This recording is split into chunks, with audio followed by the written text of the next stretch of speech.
It is now time for Word Brief and the review of some of the headlines of today's newspapers.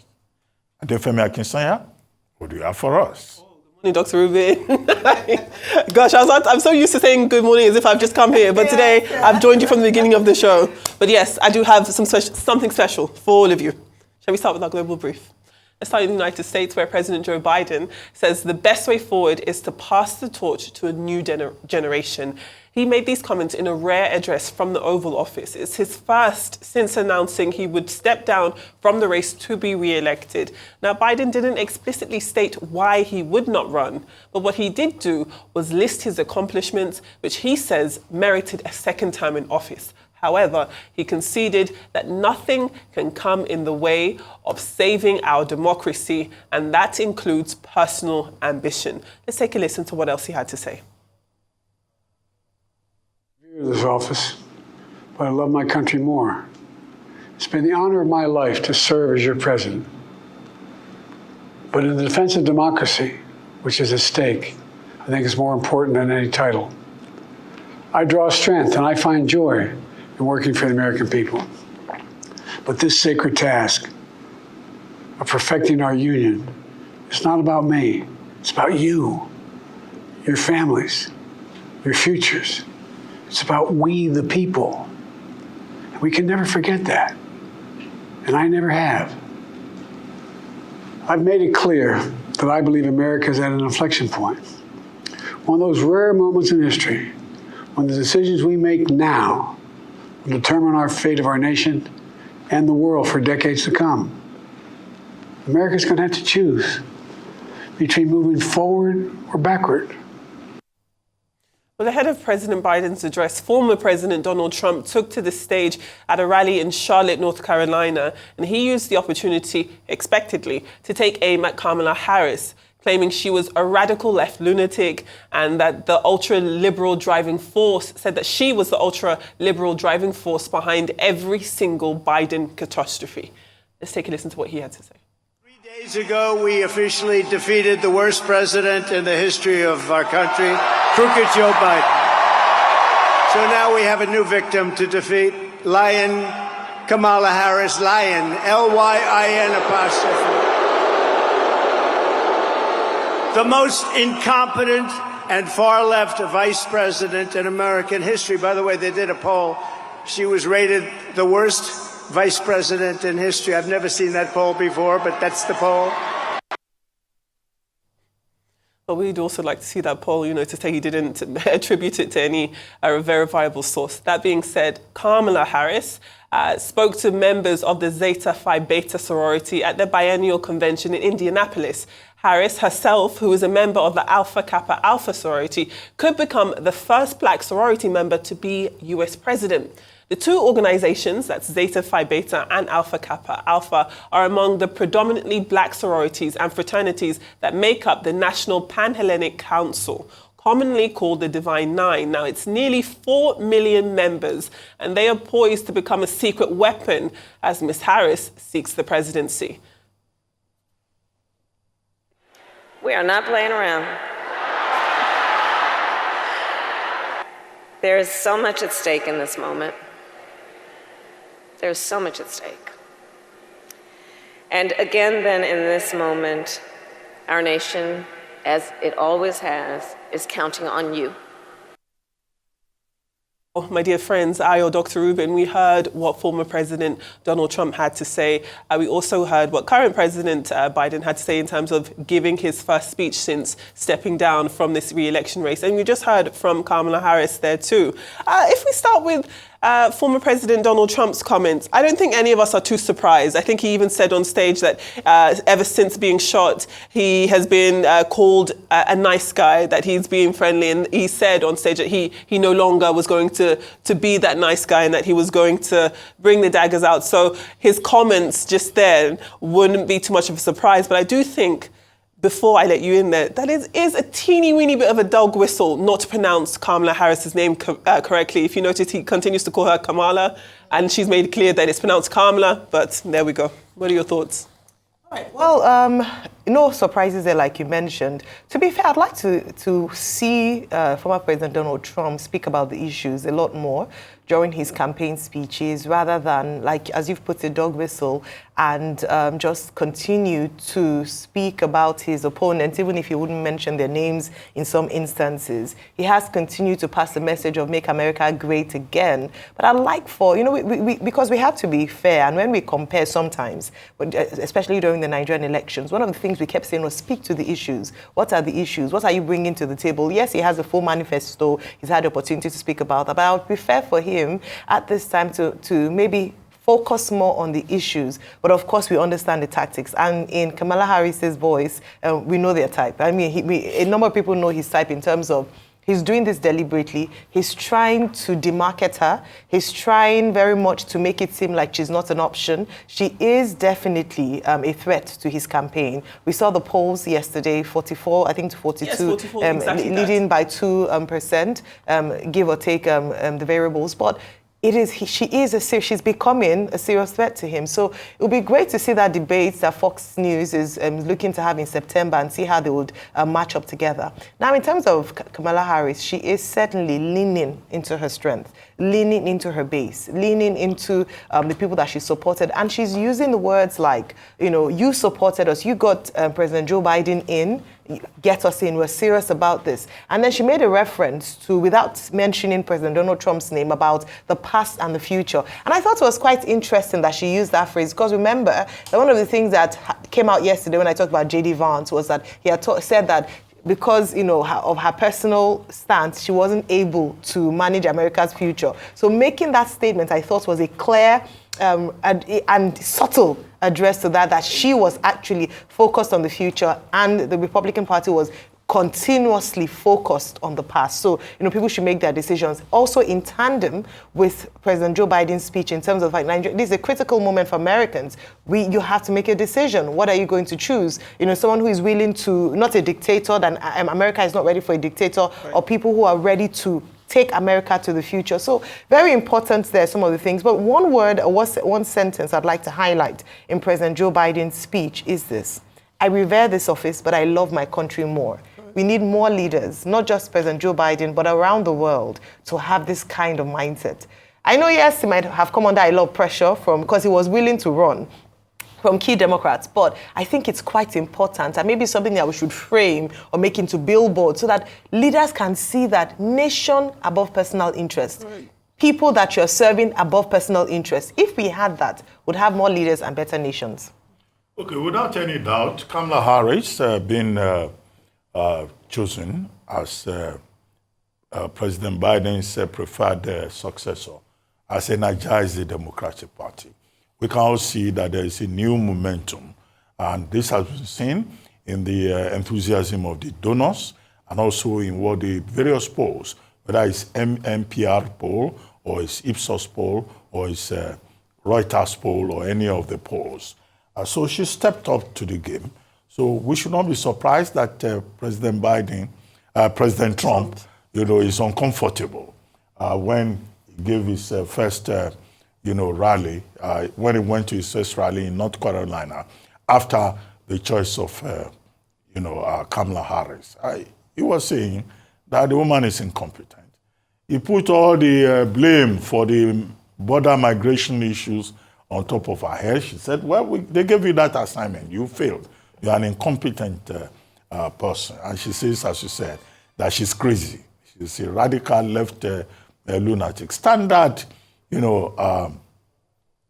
President Trump's tactics. And in that same speech, he said, what's his name? President Biden's speech was so unbelievable. It was so bad, he said. And he advised Americans, to fire Kamala Harris. You are fired. Get out of here. Now, that's his own method, very aggressive campaign. But would that persuade the American people remains to be seen. And that takes me to President Biden, who had promised us that he will speak to us later in the week where I use the word us.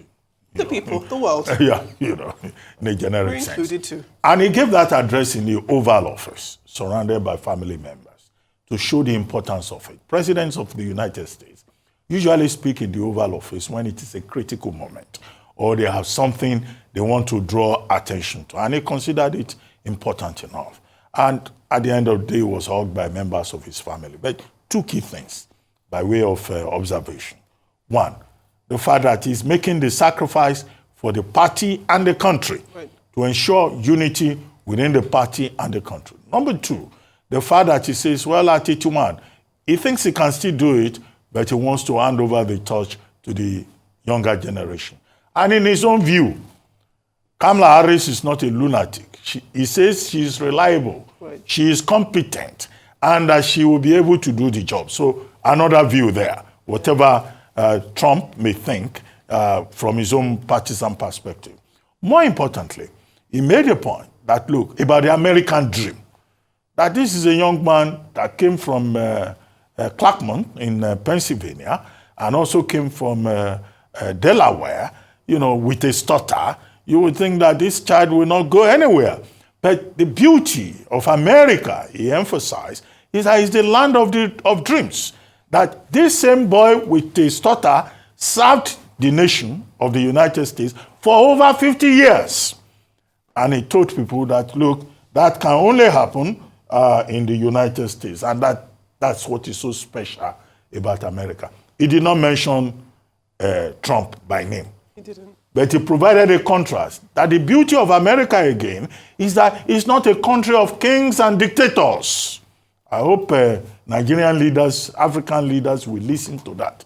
The people who get into power and they think that they are kings and dictators, from Zimbabwe to Rwanda to Democratic Republic of Congo to Cameroon. He said, look, it's the people will decide. And he told the people of America that it is your right to make a decision. After all, democracy is about the people. So the speechwriters, I think, did a good job of giving us very good sound bites. Well, now he's lame duck. He doesn't have to prove to anybody that he has stamina.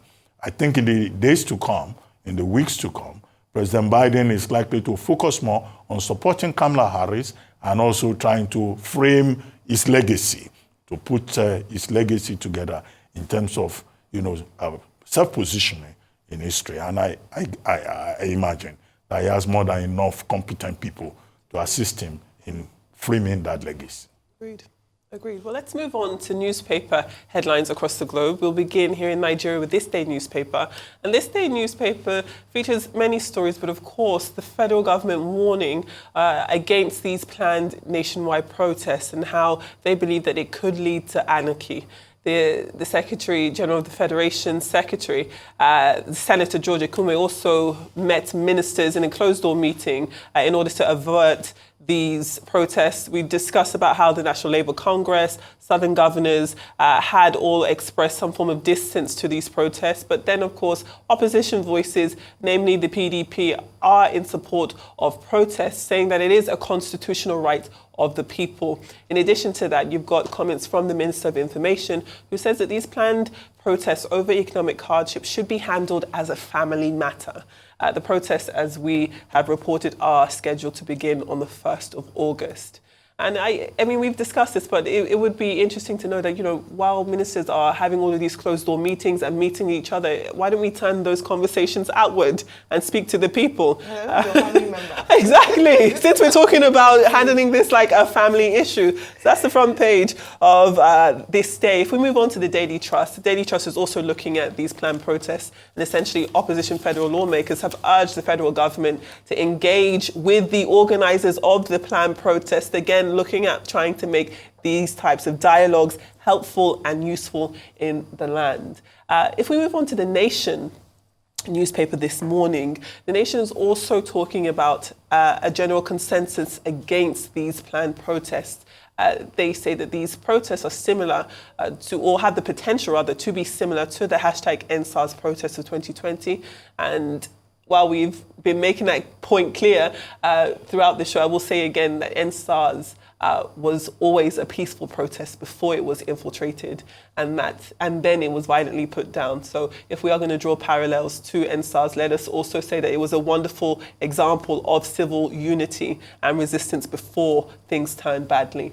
We move on to The Guardian. The Guardian is looking at a slightly different story. Of course, they feature what is going on with these planned protests, but just a small section of the front page looks at Meta, which we know is the conglomerate that owns all Instagram and Facebook and the like, and they've cancelled 63,000 Instagram accounts in Nigeria over so-called sextortion scams, which often target adult men in the United States. In addition to those 63,000 accounts, 7,200 Facebook accounts, pages and groups were also cancelled for providing tips on how to scam people. Now, listen, just as Nigerian people, there's always the stereotype that we're fighting when it comes to fraud and scams, and this doesn't help us. So it was quite disheartening to read that story in the papers this morning. But if we move on from the sextortion scams and Meta having to close down these accounts, if we take a look at the front page of The Punch is looking at Forex allocations earmarked for foreign education, and they said it's fallen some 83%. If we look at these numbers, Nigerians spent more than 38 million on foreign education between January and March of this year, 2024. That's a considerable drop from the same period last year, where $218 million was recorded. But if we break these numbers down and look at the figures quarter by quarter, there's actually been a 54% increase from Q4 of 2023 to this period of about, as I said, 54%. And that is from the $24.82 million spent in the fourth quarter of 2023.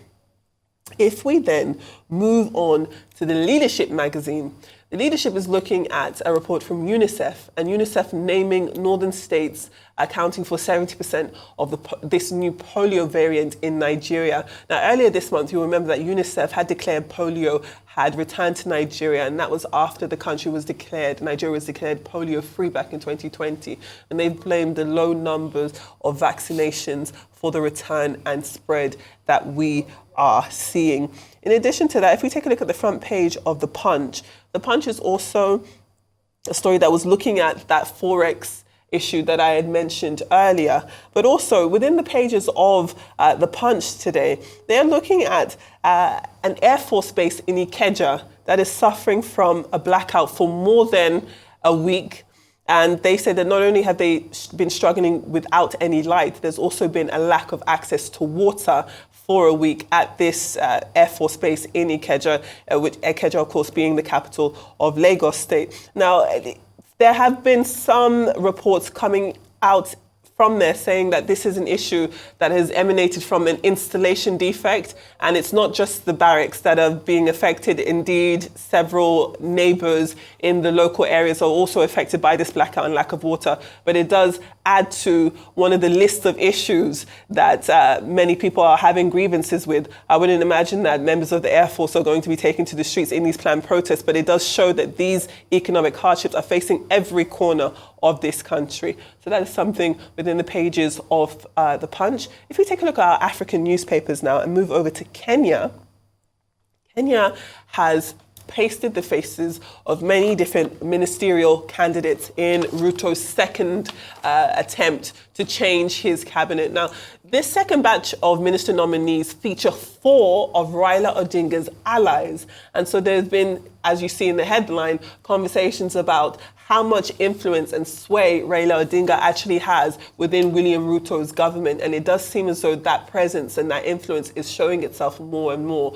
On the bottom half of the page, you see the 11 ministers that had been rejected and were among the first batch of casualties in terms of candidates. But just very interesting to see that as William Ruto continues to shift its cabinet to appease the public, it is featuring known allies of Raila Odinga. If we now move on to the Daily Graphic of Ghana, there's quite a different story on the front page. And essentially, it's a Supreme Court decision in Ghana that has found that it maintains that unnatural intercourse is still considered an offence in the country. And that's despite a challenge citing the challenge really looked at the fact that people should be able, consenting adults should be able to exercise what type of intercourse they desire within the privacy of their own lives. And so that was a front page story on the Daily Graphic. They refer to these acts and using of toys and other instruments as unnatural, carnal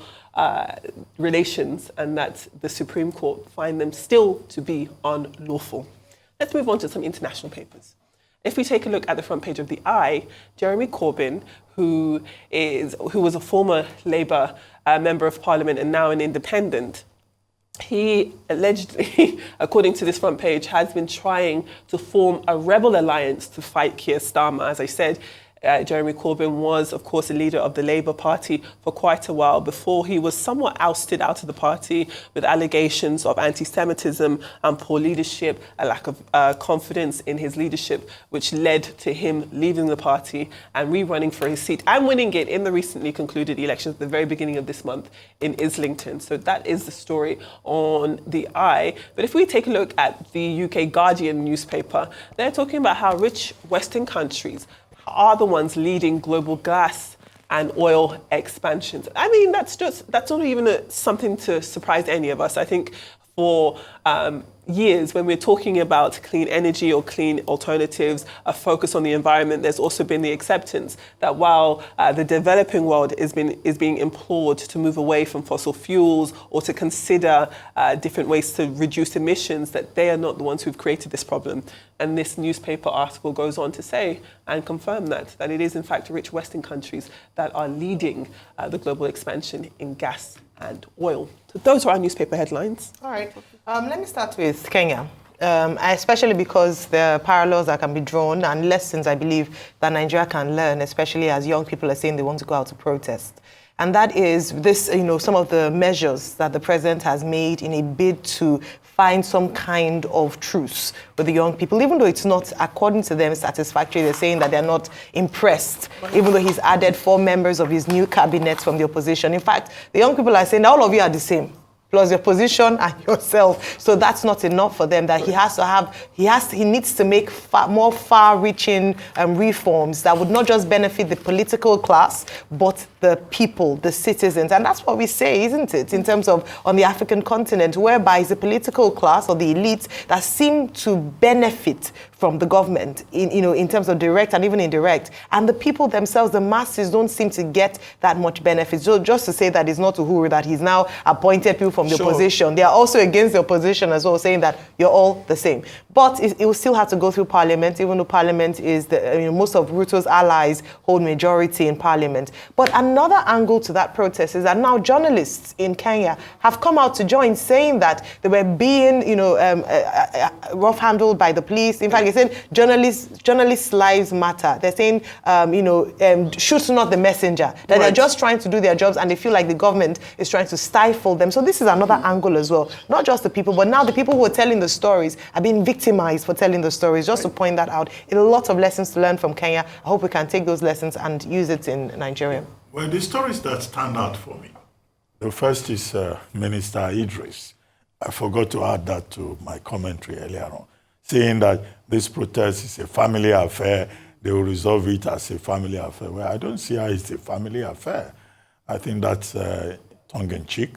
That's like, underestimating the resolve of the people who say they want to protest. The people who are saying they want to protest, the people who are saying Tinubu must go, they don't see themselves as members of the Tinubu family.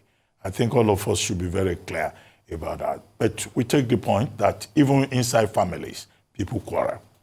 Now to Ghana, the story from Daily Graphic about LGBTQ rights. In February, the Parliament of Ghana, passed a bill imposing a penalty of 3 years imprisonment for anybody who's found guilty of same-sex association. Similar to the law in Nigeria, Same-Sex Prohibition Act of 2014. In the Nigerian law, it is 14 years. But in Ghana, it caused a lot of outrage. There was a protest by concerned persons.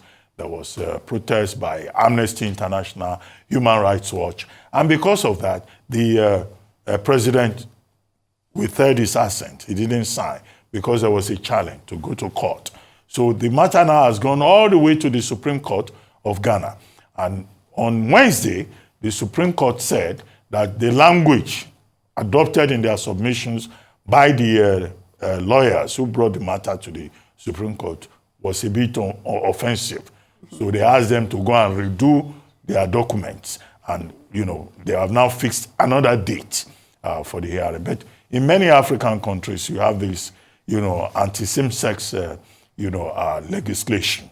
In Nigeria, it's 14 years. In some other countries, like Uganda, it's even, the punishment is even worse. The fear in Ghana by those who are opposing it is that Ghana may not be able to get IMF and World Bank loan because of that legislation. But that's the politics of it. Finally, the story in the front page of The Guardian of London. Now, The Guardian is referring to a report by the International Institute for Sustainable Development, which says, if you look at the forecast license plans as forecasted by Britain or UK and US, and many of these Western countries, that we're going to have emissions of up to about 12 billion, or is it 1.2 billion that the report says.